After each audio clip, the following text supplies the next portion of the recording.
Достар, менің есімім Ақмарал Тасболатова. Бүгін сіздерге мен LF8 өнімі жайлы жалпы қалай бөліну керек екенін сіздерге бүгін көрсететін боламын. Бізге керегі LF8 өнімі әрине.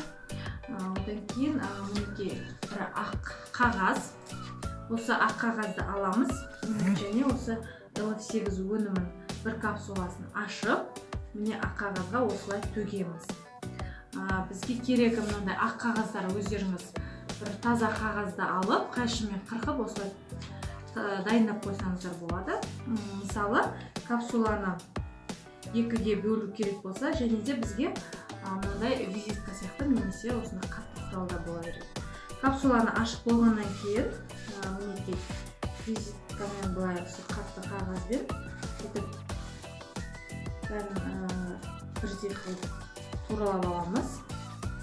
Ішіндегі порошокта сөйтемізді, бізге мысалы екіге бөлу керек болғанымызда, тура былай істеп болғаннан кейін көзбен екіге бөліп шығамыз. Мінекей екі бөлікке бөлеміз.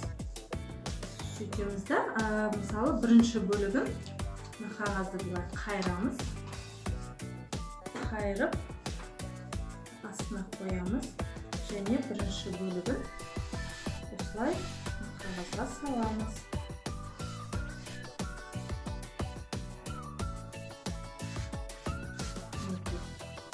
Салынған қағазды аламыз да оны ораймыз. Әдемілеп орамыз, қайырамыз оны былай. Тағы да қайырамыз. Бір-біріне кигізіп, ертеңгі күнге ішуге дайындап қойып қоямыз. Осылай орап қоямыз. Және қалған бір бөлігін капсулаға салып, капсуламен бірге ішсеңіздер де болады.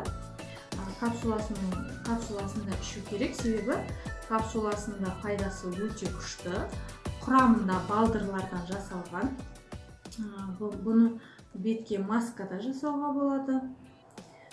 Және де бұны мына капсуланың мысалы екінші бөлігін сіздер порошок күйінше іше алмайтын болсаңыздар, ложкаға кішкене су құйып жіберіп, сумен араластырып іше жіберсеңіздер де болады. Мінекей, примерно осылай бөліп аламыздар. Екінші бөлігін үстіп капсулаға саламыз.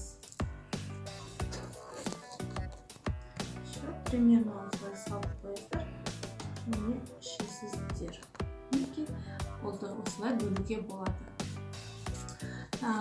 Сіздерге пайдалы болса, онда менің каналыма жазылып, лайк басуды ұмытпаңыздар. Сау болыңыздар. Келесі видеода кездескенше.